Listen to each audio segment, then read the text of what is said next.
Welcome to the Sham Sharma Show. Today on the show, we talk about the whole Somnath Temple Rahul Gandhi controversy. We talk about the resignation of a leader who offered a bounty of 10 crores on Deepika Padukone from the BJP. And we also talk about some, let's say, interesting choices for media partners and speakers on the Global Entrepreneurship Summit as well. Almost the end of the week, everyone. Let's get into it.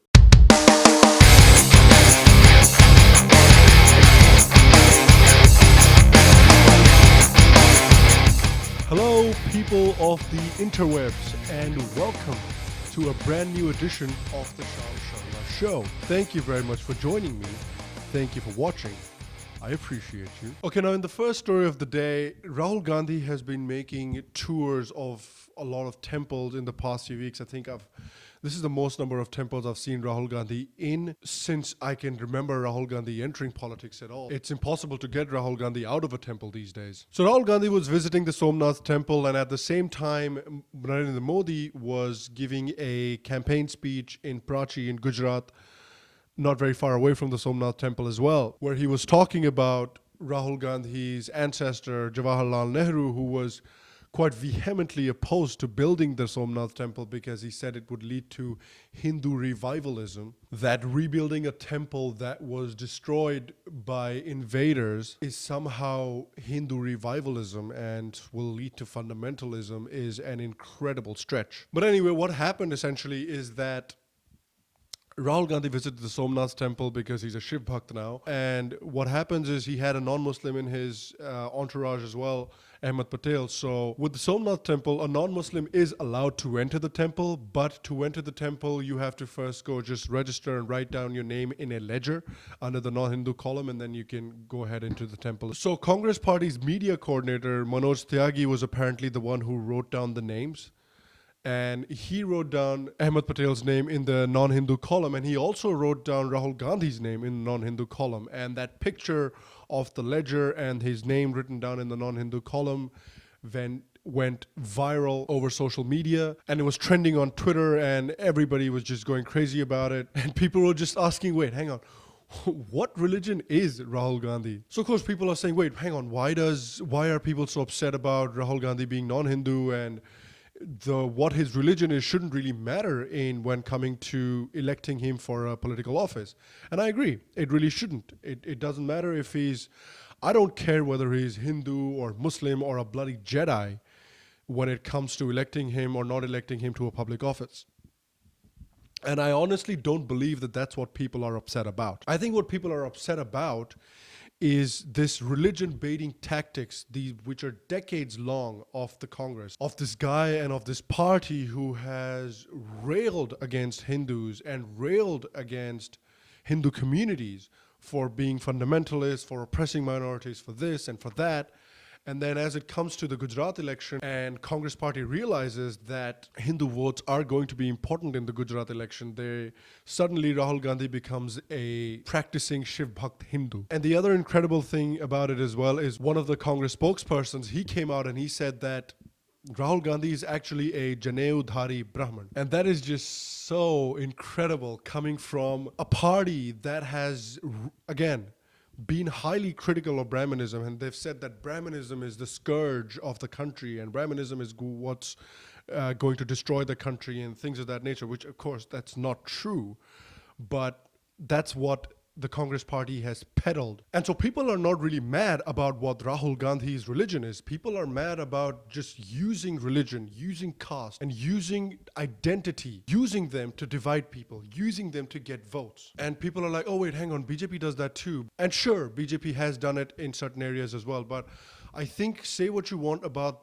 the Prime Minister Narendra Modi, but ever since he got elected to the Prime Minister's office, he's been very clear that when he talks about development, he means everyone's development. When he talks about growth, he means everyone's growth. When he talks about harmony, he means everyone's harmony.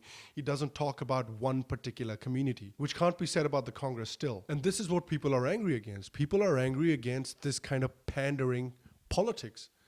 And a lot of Muslims now are getting fed up of this as well, because what the Congress party has done for the past 60 years is that they have pandered to the Muslim communities, and it has been in the Congress party's interest to keep the Muslim communities relatively uneducated and impoverished and angry, because then they can utilize and then they can manipulate all of these aspects, their illiteracy, their anger, and their impoverishment, and then utilize it to garner votes. So yeah, so that's what people are mad about. All right, now in the next story, so I did another story previously about the whole Padmavati issue and where I stand on that issue. I've made my thoughts very clear in that previous video, so go check that video out. So there's a Haryana BJP leader called Suraj Amu who had gone ahead and issued a bounty of 10 crore rupees on anyone that beheads Deepika Padukone, who's playing Padmavati in the movie. Now, following his remarks, following that issuing of the bounty, the BJP state head Subhash Barala had issued a show cause notice to Suraj Amu on the 20th of November,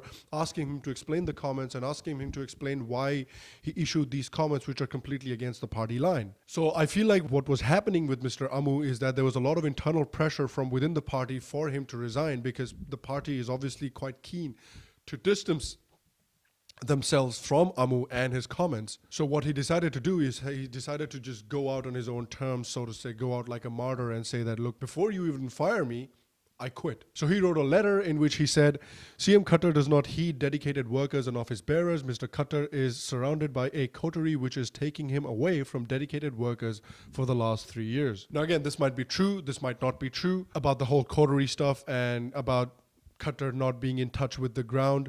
That might well be true, but the thing is that I do think that what's happened with Mr. Amu is that he was losing support from within the party quite quickly, and there was a lot of pressure on him to resign from his post, and this letter is kind of his way out. He did say, however, that he will continue to work as a BJP worker, as an ordinary BJP worker. Now, this movie was also set to release on December 1st, but the release date has been pushed back due to the massive protest against the movie. And also, it's been banned in Rajasthan, it's been banned in Madhya Pradesh, and it's also been banned in Bihar. So the Nitish Kumar government also banned it, saying that, oh, we're going to release this movie only after Sanjay Leela Bhansali comes out and addresses people's concerns about the movie. And again, like I said before, I've made my thoughts very clear about where I stand on this whole issue. I don't think this movie should be banned. And secondly, I think it's a good thing that Suraj Amu has been removed from his post or has resigned, whatever has been the case. Because I want to do this exercise from time to time on the show. This exercise is, switcheroo. Switcheroo is where we take the shoe from one foot and we put the shoe on the other foot. Because some people have been mad about why is Mr. Amu being asked to quit and why isn't the movie being banned. So here's the thing, put the shoe on the other foot. If a Hindu filmmaker made a movie about the oppression of women in Muslim societies, and then a whole bunch of Muslim people came out and they were protesting against the movie, and they said that, and a prominent Muslim leader came out and he said that whoever's involved in the movie, if you behead them, I'll give you 10 crores. And people were calling for the boycott of the movie, and people were calling for banning the movie and that nobody should be allowed to see this movie. How would you feel? And I understand that there's a difference between these two scenarios. And I understand that Bollywood directors have long taken liberties with Indian historical figures and Indian history, painted it in a way that Indian history in medieval times was just all roses and butterflies, and it was all beautiful and singing and dancing and so on and so forth, which was not the case at all. And I understand that, but that's what I'm saying. It just sets a very dangerous precedent. Put the shoe on the other foot, and I think it's important that this movie should not be banned, because banning this movie again and all of these threats against the people just gives this movie unnecessary attention that it does not deserve. All right, now finally, it's an interesting one. So the government has obviously some partners in the media for the Global Entrepreneurship Summit that's going on in Hyderabad. And they also have various speakers that they've come on to speak at the event. And of course, a lot of people were upset that NDTV was chosen as a media partner for the event. And knowing that NDTV has had a long-standing bias against the BJP and against the Hindu community in general. But it turns out that the partnership with the NDTV for the Niti Aayog was for just one event, which is called Shuruaat Bus. I don't really have a problem with that. The government can choose whoever it wants. And I think it's a good olive branch that the government hands out as well. But the bigger head scratcher is actually the inclusion of Shobhaa Day as one of the speakers at the event. And that's a weird choice because, I don't know, she's famous, but I don't know if she's good. And particularly of the kind of vitriol she spewed against Hindu communities and against the BJP. And it's particularly strange to include her based on just what she wrote, an op-ed she wrote in NDTV recently, just before the event as well. I mean, it's the quality of the op-ed is just... it has to be seen to be believed. Let's put it that way. So the op-ed is called Ivanka G, Are You President of America? So just the condescending tone. You know what kind of article this is going to be if you've read anything by Shobhaa Day ever. So I'm not going to read through the whole thing, but I'll read you a paragraph that's going to give you a pretty good idea of what quality this article is. So it says, on a serious note, madam, you came, made a speech, told our women they are great and all that, but we want to know after this what? You saw how hospitable we are to guests. You ate a feast with so many special dishes, sitting at a table for 101 people in the Falaknuma Palace. You wore fine silk clothes created by our Desi designers. Good, good. Now you will go back and brief your daddy, but not mummy. What?